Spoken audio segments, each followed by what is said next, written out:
ரிஷபராசி சொந்தங்களுக்கு வணக்கங்க. எல்லோரும் இன்புற்றிருக்க நினைப்பதுவே அல்லாமல் வேறொன்று அறியேன் பராபரமே. இந்த வாழ்க்கை அப்படிங்கிறது சூரியன் இல்லைங்க. என்னைக்குமே முழுமையா பிரகாசிக்கிறதுக்கு. அது ஒரு நிலா மாதிரி. வளர்பரியும் இருக்கும், தேய்பிரியும் இருக்கும். எல்லாமே இருக்கும். ஒரு நாள் மறைந்து போகும். அதை உணர்ந்து செயல்படுங்க. ரொம்ப நாளைக்கு நம்ம இருக்க போறதில்ல. ஆனா இருக்கக்கூடிய நாட்கள்ல நம்ம எப்படி வாழணும், எந்தெந்த விஷயங்களுக்கு துணை போகணுங்கிறத உணர்ந்து வாழணும். தெய்வத்துக்கு அடிபணிஞ்சு வாழணும். ஒரு சிலர் சொல்லுவாங்க, "அட போப்பா! என்ன பண்ணாலும் விதி நம்மள விடாது. விரட்டிக்கிட்டே தான் வரும்." கண்டிப்பா. விதி என்று எதையுமே நீ விட்டு விடாத. கடவுள்கிட்ட தொடர்ந்து வேண்டும். அந்த விதியும் விளக்கக்கூடிய சக்தி தெய்வத்துக்கு உண்டு. நம்ம வெளிய தேடிக்கிட்டு இருக்கோம். ஆனா, நல்ல மனசு தான்ப்பா கடவுளு. உங்களுக்குள்ள தான் இருக்கு. நடத்தியதும் நீயே, நடத்தப் போவதும் நீயே. நடப்பவை அனைத்தும் நன்மை தருவதாக இருக்கட்டும். இறைவான்னு சொல்லி கடவுள்கிட்ட உண்மையான பக்தியோட உங்களுடைய வாழ்க்கையை ஒப்படைச்சிருங்க. அப்படி உண்மையும், நம்பிக்கையும் உங்கள ஒரு நாளும் கைவிடாது. எப்பேற்பட்ட சோதனைகள் வந்தாலும் சரி. நம்ம தலையில இவன் கஷ்டப்படணும்னு சொல்லி அந்த பிரம்மன் எழுதி அனுப்பியிருந்தாலும் சரிங்க.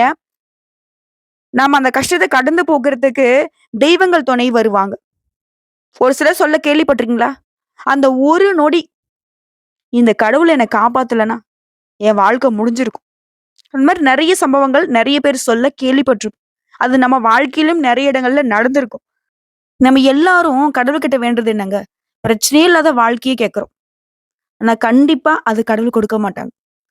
பிரச்சனையை எதிர்கொள்ளக்கூடிய சக்திய கேளுங்க. நிச்சயம் அது உங்களுக்கு கொடுப்பார். ஓகேங்களா? ஏன்னா உங்களுக்கே அப்பதான் வாழ்க்கையின் மீது ஒரு பிடிமானம் இருக்கும்.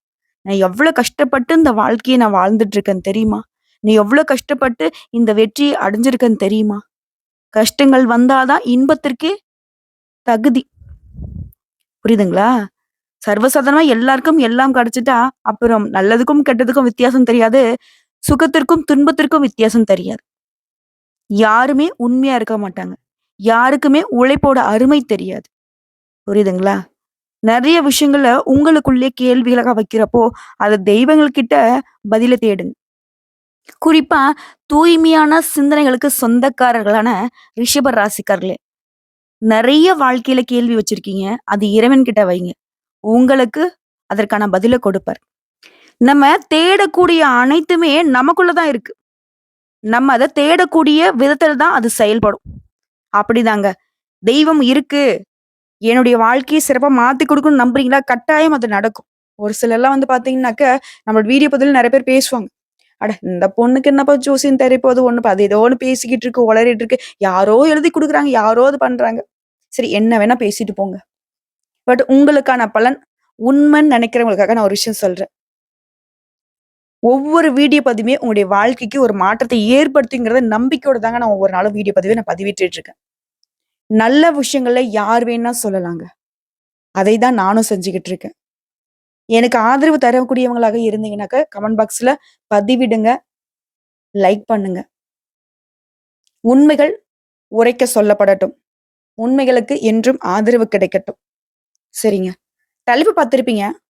30 ஆண்டுகளுக்கு பின் வரக்கூடிய திரிகிரக யோகத்தினால சில ராசிக்காரங்களுக்கு தொட்டதெல்லாம் வெற்றியாக மாறப்போகுது.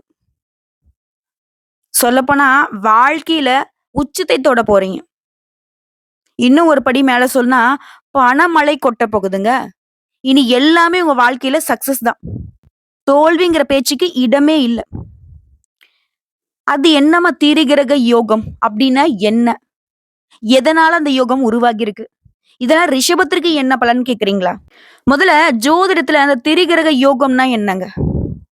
கிரகங்களுடைய பெயர்ச்சியை தான் நம்ம இப்படி சொல்லுவோம். இது ஒரு அற்புதமான நிகழ்வு. 3 கிரகங்கள் ஒரே ராசியில இணையும் போது நிகழக்கூடியது தான் இது. அது மார்ச் மாதத்துல சூரிய பகவான், சனீஸ்வர பகவான், சுக்கிர பகவான் இவங்க 3 பேருமே 30 வருஷம் கழிச்சு மீன ராசியில இணையறாங்க. இதுதாங்க ஒரு அற்புதமான வாய்ப்பையும், வாழ்க்கையில நேர்மறையான மாற்றங்களையும் வழங்க போகுது. இந்த திரிகிரக யோகத்தினால பயனடையக்கூடியவங்க அதிர்ஷ்டத்தை பெற போறாங்க, வெற்றியை பெற போறாங்க, எதையுமே சமாளிக்கக்கூடிய சக்தியை பெற போறாங்க. சமூகத்துல உங்களுடைய அந்தஸ்து உயர போகுது. இந்த கிரகங்களுடைய பெயர்ச்சி அப்படிங்கிறது ஒருத்தனுடைய விதியவே மாற்றி அமைக்கக்கூடியதுல முக்கிய பங்கு வகிக்கும். அப்படித்தாங்க கிரகங்கள் வந்துட்டு ஒரு ராசியிலிருந்து இன்னொரு ராசிக்கு நகரும் போது எல்லாருடைய வாழ்க்கையிலுமே ஒரு பாதிப்பை ஏற்படுத்தும். அந்த பாதிப்புங்கிறது நேர்மறையாவும் இருக்கும், எதிர்மறையாவும் இருக்கும். சொல்லப்போனா ஒவ்வொரு கிரகத்துடைய பெயர்ச்சியும் வந்துட்டு தனித்துவமான ஆற்றலை கொண்டது. இப்ப சனி சுபகன் ஒரு இடத்துல இருந்து இன்னொரு இடத்துக்கு நகர்றாருனாக்கா அதுக்கு ஒரு பலன் உண்டு. குரு பகவான் நகர்ந்தானாக்கா அதுக்கு ஒரு தகுந்த மாதிரி பலன் உண்டு. இப்படி சில அரிதான சந்தர்ப்பங்கள்ல ஒரே ராசியில பல கிரகங்களும் இணையறதுக்கு வாய்ப்பு இருக்கு. இப்ப இந்த 3 கிரகங்கள் ஒரே ராசியில இணையறது திருகிரக யோகம். இந்த யோகம்ங்கிறது 30 வருஷத்துக்கு அப்புறம் நடக்குது. அதாவது வியாழனுக்கு சொந்தமான மீன ராசியில உருவாகுது. அது குருவுடைய ராசி தான் மீன ராசி. இதனால அதாவது நினைச்சு கூட பார்க்க முடியாத அளவுக்கு அதிர்ஷ்டத்தை பெறக்கூடியதுல 2வது ராசியாக இருக்கிறவங்க இந்த ரிஷப ராசிக்காரங்க. அப்படி என்னமா பலன்களை ரிஷபம் அனுபவிக்க போறாங்க பார்க்கலாமா? கேட்க நல்லா தான் இருக்கு. இந்த திரிகிரக யோகம் வந்து ரிஷப ராசிகளுக்கு பயனுள்ள மாற்றங்களை ஏற்படுத்த போகுது. இந்த சக்தி வாய்ந்த யோகம்ங்கிறது இந்த ராசிக்காரர்களுக்கு வருமானத்தையும் லாப வீட்டுல உருவாகிறதுனால இவருடைய நிதிநிலையில முன்னேற்றத்தையும் ஏற்படுத்த போகுது. அதே மாதிரி வேலை இல்லாதவங்களுக்கு இவருடைய தகுதிக்கேற்ற நல்ல வேலையும், ஆல்ரெடி வேலை இருக்கிறவங்களுக்கு சம்பள உயர்வும் நீங்க எதிர்பார்க்கலாம். அதே மாதிரி மத்தவங்க கிட்ட உங்க பணம் சிக்கி இருக்கு இல்லையா, வருமோ வராதோ போராடிக்கிட்டு இருக்கீங்க இல்லையா, அந்த பணத்தை திரும்பவும் மீட்டெடுக்க போறீங்க. இதுவே சொந்தமா தொழில் செய்றீங்க, வியாபாரம் பாக்குறீங்க அப்படின்னாக்கா ரிஷப ராசிக்காரர்களுக்கு ஆண்களோ பெண்களோ பல்வேறு ஒப்பந்தங்கள் மூலம் நீங்க எதிர்பாராத லாபத்தை அடைய போறீங்க. எதிர்பார்த்த லாபத்தையும் தாண்டி எதிர்பாராத வகையில லாபம் உண்டு. அதே மாதிரி வெளிநாடு தொடர்பான பயணம் போயிட்டு வர்றதுக்கான யோகம் இருக்கு. இது வந்து வியாபாரத்தை விரிவுபடுத்துவதற்கான சாதகமான நேரம்னே சொல்லலாம். சொல்லப்போனா பழைய முதலீட்டுல இருந்து கூட இப்ப லாபம் பார்ப்பீங்க. அந்த அளவுக்கு அதிர்ஷ்டமான வாய்ப்புகள் உங்களுக்கு வரப்போகுது. அதே நேரத்துல குழந்தைகள் தொடர்பான சில நல்ல செய்திகளையும் பெற போறீங்க. அவங்களுடைய முயற்சிக்கு அவருடைய ஆரோக்கியம் உறுதுணையாக இருக்கும். இது மட்டும் இல்லைங்க, இந்த யோகத்தின் காரணமா ரிஷப ராசிக்காரங்க வாழ்க்கையில பல நேர்மறையான பலன்களை பெற போறீங்க. அதாவது நல்ல விஷயங்கள் உங்களுடைய வாழ்க்கையில நிலவிட்டு வந்த பல்வேறு பிரச்சனைகள் இந்த காலகட்டத்துல முடிவுக்கு வரப்போகுது. யோகமான நேரம். தனிப்பட்ட வாழ்க்கையிலயும் சரி, தொழிலையும் சரி வெற்றி பெற போறீங்க. செழிப்பு உண்டாக போகுதுங்க. மாணவர்களை பொறுத்தவரைக்கும் இந்த யோகத்தினால போட்டித் தேர்வுகள் கூட வெற்றி பெறுவீங்க. அரசாங்க கனவெல்லாம் இப்போ வந்துட்டு நனவாக போகுது. சிறந்த முடிவுகளை அடைவதற்கான அதிக வாய்ப்புகள் இருக்கு.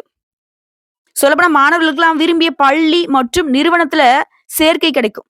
நீண்ட காலமா ஒரே நிறுவனத்துல வேலை பார்த்துட்டீங்களா, புதிய நிறுவனத்துல பொறுப்புகளோட நல்ல வேலை கிடைக்கும். இந்த காலகட்டத்துல நிலுவையில் இருக்க உங்களுடைய அனைத்து வேலையுமே வெற்றிகரமா முடிச்சுக்க போறீங்க. மொத்தத்துல இந்த திரிகிரக யோகம்ங்கிறது ரிஷபத்திற்கு வாழ்க்கையே அமோகமா மாத்தி கொடுக்க போகுதுங்க. அடுத்தடுத்து சொல்லணும்னா வாழ்க்கையில பல்வேறு துறைகள்ல வெற்றிகள் குவிய போகுது. வேலையில இருக்கிறவங்களுக்கு பதவி உயர்வும் புதிய வேலை வாய்ப்பும் பெற போறீங்க. அலுவலகத்துல உங்களுடைய முயற்சிகள் மற்றும் திறமைகளுக்கு வந்து அங்கீகாரம் கிடைக்கும். சக ஊழியர்கிட்ட ஆதரவு கிடைக்குங்க. உற்சாகமா இருக்க போறீங்க. அதே மாதிரி நிதி ரீதியா நீங்க பணத்தை சேமிக்கிறதுல வெற்றி பெற போறீங்க. இது உங்களுடைய எதிர்காலத்துக்கு பாதுகாப்பு கொடுக்கும். அதே மாதிரி தனிப்பட்ட முறையிலும் சரிங்க, வணிக நோக்கத்திற்காகவும் தொலைதூர பயணம் போயிட்டு வருவீங்க. இந்த காலகட்டத்தை மட்டும் சரியா பயன்படுத்திட்டீங்க அப்படின்னா உங்களுடைய பல லட்சியங்களை இப்ப நிறைவேற்றி கொள்ள முடியுங்க. சொல்லப்போனா இந்த திரிகிரக யோகம்ங்கிறது பல்வேறு நன்மைகளை உங்களுக்கு கொடுக்க போகுது. இது வந்து ஒரு சுப யோகம்னு சொல்லலாம். இந்த வாழ்க்கைக்கு ஆறுதலையும் ஆடம்பர வாழ்க்கையும் தரப்போகுது. சொத்து, வண்டி, வாகனம் வாங்குவீங்க. கூடுதல் சொத்துக்களை வாங்குவதற்கான அதிர்ஷ்டம் கூடி வந்திருக்கு. உங்களுடைய குடும்ப சூழ்நிலை உங்களுக்கு இணக்கமா இருக்க போகுது. மேலும் குடும்பத்துல இருக்கிறவங்க கிட்டயும் சரி, உறவுக்காரங்கிட்டையும் சரி மதிப்பு மரியாதை உயர போகுதுங்க. உங்களுடைய வாழ்க்கை துணை கிட்ட நெருக்கம் அதிகமாகும். உங்களுடைய உணர்வு ரீதியா பலப்படுத்திக்க போறீங்க. சமூகத்துல உங்களுடைய இமேஜ் அப்படிங்கிறது மேம்பட போகுது. இதன் விளைவா மரியாதை மற்றும் அங்கீகாரம் கிடைக்கும். மொத்தத்துல இந்த யோகம் வந்து உங்க வாழ்க்கைய அடுத்த கட்டத்துக்கே கொண்டு போகுதுங்க. இது மட்டும் இல்லாம ஒரு பிரகாசமான எதிர்காலத்தை அளிக்க போகுது. இந்த அரிய கிரக நிலை உடைய ராசியில ஒரு சக்தி வாய்ந்த கிரக நிலைனே சொல்லலாம். தன்னம்பிக்கை அதிகமாகுது. உங்க வாழ்க்கையில தடைகளை தாண்டி வெற்றி அடைய வைக்குது. வியாபாரிகளுக்கு இந்த யோகம் வந்து புதிய வாய்ப்புகளை ஏற்படுத்துங்க. கூட்டு தொழில் செய்றவங்களுக்குலாம் பெரிய ஒப்பந்தங்களை பெற போறீங்க. இதுவே தொழில் பார்த்துட்டு இருக்கீங்க அப்படின்னாக்கா, இல்ல வேலை பார்த்துட்டு இருக்கீங்க அப்படின்னாக்கா, முன்னேற்றத்தை அடைய போறீங்க. தனிப்பட்ட வாழ்க்கைய பொறுத்தவரைக்கும் சரி, திருமணம் ஆனவர்களா இருந்தீங்கன்னாக்கா, உங்களுடைய உறவுகள்ல அமைதியும், மகிழ்ச்சியும் அனுபவிக்க போறீங்க. திருமணம் ஆகாதவங்களுக்கு உங்களுக்கு பொருத்தமான ஒரு நல்ல வரன சந்திக்க போறீங்க. சந்திப்பு அப்படிங்கிறது உங்கள வந்து திருமண பந்தத்துக்குள்ள கொண்டு போகும். சொல்லப்போனா சாதகமான காலகட்டத்துல இருக்கீங்க. வாழ்க்கையுடைய அனைத்து துறைகளிலுமே முன்னேற்றத்தையும், செழிப்பையும் அடைய போறீங்க. பெண்கள பொறுத்தவரைக்கும் எந்த ஒரு விஷயத்துக்குமே தயக்கமோ, பயமோ இருக்காது. சிறப்பா செயல்பட போறீங்க. அதேமாரி குடும்பத்தோட புண்ணிய ஸ்தலங்களுக்கு போயிட்டு வரக்கூடிய வாய்ப்பு உண்டு. உங்களுடைய சாதுரியமான செயல்பாடுகளாலயும் எல்லா வகையிலுமே லாபத்த பார்க்க போறீங்க. ஆன்மீக எண்ணங்கள் அதிகமாகுதுங்க. தொழில் ரீதியாவும் சரி, வியாபார ரீதியாவும் சரி, நீங்க எதிர்பார்த்த பணம் கைக்கு வரும். அரசாங்கத்தின் மூலம் உங்களுக்கு நடக்க வேண்டிய காரியங்கள் எல்லாமே தங்கு தடை இல்லாம நடக்குங்க. இதே உத்தியோக பணிகள் இருக்கிறவங்களுக்குலாம் உங்களுடைய எதிர்பார்ப்புகள் எல்லாமே பூர்த்தியாகுங்க. இப்ப வரைக்கும் பார்த்தது பொது பலன்கள். இது வந்து ரிஷப ராசிகளுக்கு இந்த திரிகிரக யோகம்ங்கிறது எந்த அளவுக்கு அதிர்ஷ்ட வாய்ப்ப கொடுத்திருக்குங்கிறத தெரிஞ்சுக்கிட்டோம். இப்ப விரிவா நட்சத்திர பலன்களையும் சேர்த்து பார்த்துடலாங்க. கார்த்திகை நட்சத்திரம் 2ஆம் பாதம், 3ஆம் பாதம், 4ஆம் பாதம். பண வரவுல ஏற்றமான காலகட்டம். எதையுமே சமாளித்து விடக்கூடிய சக்தி கிடைக்குதுங்க. ஆடம்பர செலவு பண்ணுவீங்க. புதுசா வீடு வாங்குறது, மனை வாங்குறது, அது சம்பந்தப்பட்ட முயற்சிகள்ல வெற்றி. திருமண வயதுல இருக்கிறவங்களுக்கு நல்ல வரன் கிடைக்க பெறுவீங்க. திருப்தியான மன வாழ்க்கையும், சந்தான பாக்கியம் கிட்டுங்க. அதாவது குழந்தை பாக்கியம் கிட்டும். அடுத்து ரோகிணி நட்சத்திரம். உடைய திறமைகளை வெளிப்படுத்த அதிர்ஷ்ட வாய்ப்புகள் உண்டு. உடைய செயல்பாடுகள் வந்து தடைகள் விலகுது. உங்க உழைப்பிற்கான பாராட்டுகளை பெறுவீங்க. நீங்க எதிர்பார்த்த இடத்திற்கு இடமாற்றம் கிடைக்கும். குடும்பத்தை விட்டு பிரிந்து போனவங்க கூட திரும்ப குடும்பத்தோட சந்தோஷமா நேரம் கழிக்கூடிய அளவுக்கு யோகம். அலைச்சல்கள் இருந்தாலும் அங்கீகாரம் உண்டு. உழைப்புக்கான உயர்வு உண்டு. அடுத்து மிருகசீரிடம் நட்சத்திரம் 1ஆம் பாதம், 2ஆம் பாதம். மேல் அதிகாரம் கிட்ட ஆதரவு உண்டுங்க. அங்கீகாரம் உண்டு. உடல் பாதிப்புகள் விலகுது. சூழ்நிலை எல்லாமே உங்களுக்கு சாதகமா இருக்கு. உங்களுக்கு வர வேண்டிய நிலுவைத் தொகை உடனடியா வந்து சேரும். நிதி ரீதியா, பொருளாதார ரீதியா உயர்வை பார்க்க போறீங்க. குடும்பத்திலையும் சுப நிகழ்ச்சிகள் நடக்க போகுது. ஒரு சிலலாம் வெளிநாட்டு பயணம் மேற்கொள்ளக்கூடிய யோகம் உண்டு. இப்போ வரைக்கும் பார்த்த பொது பலன்கள் மற்றும் நட்சத்திர பலன்களும் ரிஷப ராசிகளுக்கு யோகம் தாங்க. உங்களை பொறுத்த வரைக்கும் பரிகாரம் மற்றும் வழிபாடு. ஒவ்வொரு திங்கட்கிழமையும் சிவபெருமானுக்கு விரதம் இருந்து கரும்பு சாறால அபிஷேகம் செய்து வில்வ இலைகளால அர்ச்சனை செய்ய பணத்தட்டுப்பாடு நீங்கும். குழப்பங்கள் விலகும். நீடித்த சந்தோஷம் கிடைக்குங்க. 2வது பரிகாரம் மற்றும் வழிபாடுன்னு கேட்டீங்கன்னா, ஒவ்வொரு வெள்ளிக்கிழமை மகாலட்சுமி தாயாருக்கு பூஜைகள் செய்து மஞ்சள், குங்குமம் மற்றும் மாங்கல்யம் இந்த 3 பொருட்களையும் சுமங்கலிகளுக்கு ஒரு 5 பேருக்கு தானம் கொடுக்க நிலைத்த செல்வம் கிடைக்கும். நீடித்த புகழ் கிடைக்கும். எல்லாமே நல்லதாவே நடக்குங்க. அதே மாதிரி இந்த திரிகிரக யோகம்ங்கிறது இன்னும் பலப்படணும். ரிஷபராசிகளுக்கு இன்னும் யோகம் வரணும். அந்த யோகம் வந்து உங்களுக்கு நிலைச்சிருக்கணும்னு நினைச்சீங்கன்னா, நீங்க செய்ய வேண்டிய பரிகாரம்ங்க. வழிபாடும். சூரிய பகவான், சனீஸ்வர பகவான், சுக்கிர பகவான் இந்த 3 கிரகங்களுடைய சேர்க்கையினால்தான் இந்த யோகமே உங்களுக்கு உருவாகி இருக்கு. அப்ப சுக்கிர பகவானுடைய யோகத்தை இன்னும் அதிகப்படுத்தணும்னு நினைச்சீங்கன்னா, ஒவ்வொரு வெள்ளிக்கிழமையுமே சுக்கிர பகவானை வணங்கி வீட்டுல நல்லெண்ணெய் தீபம் ஏற்றி மனசார வேண்டிக்கோங்க. கஷ்டங்களும் துக்கங்களும் காணாமல் போகும். கவலைகள் எல்லாமே பறந்து போகும். பொன்னும் பொருளும் சேரும். பணம் பல வழிகள்ல உங்களை வந்து சேரும். ஒரு மனுஷனுடைய வாழ்க்கையில நல்லது நடக்கணும்னு நினைச்சா, அதாவது குருவுடைய அருள் இருந்தாதான் திருவருள் பெற முடியும். அதாவது இறை அருள் பெற முடியும்.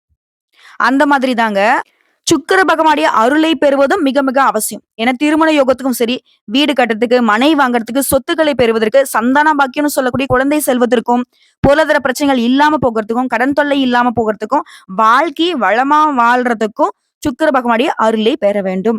அப்போ ஒவ்வொரு வெள்ளிக்கிழமையும் சுக்கிர பகவானுக்கு வழிபாடு வைங்க. அடுத்துதான் சூரிய பகவானுடைய வழிபாடு. இவரை பொறுத்த வரைக்கும் நவகிரகங்களுடைய முதல்வன். ஒருத்தனுடைய வாழ்க்கையில பணம், பதவி, பெயர், புகழ், அதிகாரம், அரசு அந்தஸ்து இந்த மாதிரியான யோகங்களை நீங்க பெறணும்னா, ஒவ்வொரு ஞாயிற்றுக்கிழமையும் விரதம் இருந்து சூரிய பகவானுக்கு வழிபாடு செய்யணும். இந்த சூரிய பகவானுடைய அருள் இருந்துச்சுன்னா, எதிரிகளை வெல்லக்கூடிய பலமும் கிடைக்கும். புரியுதுங்களா? சோ இவர் எப்படிங்க வழிபாடு செய்யணும்? காலையில எழுந்து சூரிய உதயத்துக்கு முன்னாடி பிரம்ம முகூர்த்தத்துல நீராடி பூஜைகள் செய்து, சரிங்களா? ஒரு தட்டுல கொஞ்சம் அரிசி, குங்குமம், சிவப்பு நிற மலர்கள், ஏதாவது ஒரு பழம் இத எடுத்துக்கோங்க. விளக்கேற்றி அத சூரிய பகவான் உதிக்கக்கூடிய திசை நோக்கி வச்சு, ஒரு சின்ன சொம்புல தண்ணீர் எடுத்துக்கோங்க. அது சூரிய பகவானை நோக்கி அவரை வழிபாடு செஞ்சுக்கிட்டு அந்த அர்ச்சனை தட்டுல தீர்த்தம் போல தெளிக்கணும். அந்த பூஜை முடிஞ்சதுமே நீங்க சாப்பிட வேண்டிய ஏதாவது ஒரு இனிப்பு வகை இருக்கணும். குறிப்பா வெல்லம் சேர்த்து சாப்பிடுறது உத்தமம். அதுக்கு பின்னாடி மாலை நேரம் வரைக்கும் எதுவுமே சாப்பிடக்கூடாது. தண்ணீர், பால் எடுத்துக்கலாங்க. அதாவது காலை முதல் மாலை வரைக்கும் சாப்பிடாம விரதம் இருந்துட்டு, மாலையில சூரிய பகவான் அஸ்தமனத்துக்கு முன்பாக சாப்பிடணும். ஒருவேளை சூரிய அஸ்தமனத்துக்கு முன்பா சாப்பிட முடியல அப்படின்னா, அன்னைக்கு நாள் முழுக்கவே சாப்பிடக்கூடாதுங்க. அடுத்த நாள் காலையில சூரிய உதயத்துக்கு பின்னாடி தான் சாப்பிடணும். இப்படி விரதம் இருக்கீங்க அப்படின்னா, உடல் ஆரோக்கியம் மேம்படும், ஆயுள் நீடிக்கும், கொடிய நோய்கள் கூட எதுவுமே உங்களை அண்டாது. முகத்துல வசீகரம் இருக்கும். சமூகத்துல மத்தவங்க மதிக்கூடிய நிலையில உங்களுக்கு உயர்வு இருக்கும். பொருளாதாரத்துல நல்ல வளர்ச்சி இருக்கும். துஷ்ட சக்திகளோ, செய்வினை மாந்திரிகமோ எதுவுமே வேலை செய்யாது. ஏன்னா அந்த அளவுக்கு சூரிய பகவானுடைய விரதம் அப்படிங்கிறது உங்களுக்கு பாதுகாப்பு அரணை கொடுக்கும். அதாவது உங்களை எதிர்க்கிறவங்க அந்த அரசனாவே இருந்தாலும் சரிங்க, ஞாயிற்றுக்கிழமை விரதம் இருந்து யார் ஒருத்தங்க சூரிய பகவானை வழிபாடு செய்றீங்களோ, அந்த எதிரிகள் வீழ்ந்து போவாங்க. அந்த அளவுக்கு மகத்துவம் வாய்ந்தது தான் இந்த ஞாயிற்றுக்கிழமையில சூரிய பகவானுக்கு விரதம் இருக்கிறது. சோ தவறாம இந்த வழிபாடு செய்யுங்க. வாழ்க்கையில மிகப்பெரிய மாற்றத்தை சூரிய பகவான் அருளிடுவார். அடுத்த சனீஸ்வர பகவான். இவர் எப்படி வழிபாடு செய்யணும்? ஒவ்வொரு சனிக்கிழமையும் உங்களால முடிஞ்சதுன்னா விரதம் இருங்க. முடியாத பட்சத்துல பால் தண்ணீர் தாங்க. அத அருந்திட்டு நவகிரகங்களை வீற்றக்கூடிய சனீஸ்வர பகவானுக்கு கருப்பு வஸ்திரம் சாற்றி எள்ளெண்ணெய் தீபமேற்றி வழிபாடு செய்யுங்க.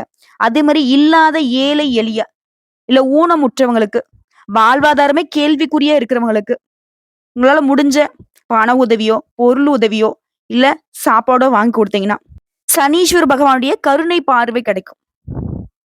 புரியுதுங்களா? சோ இந்த 3 கிரகங்களுடைய வழிபாடும் உங்களுக்கு இன்னும் யோகமான பலன்களை அள்ளி கொடுக்குங்கிறத தெளிவா சொல்லிடுறாங்க. வரக்கூடிய வாய்ப்பை கரெக்டா பயன்படுத்துங்க.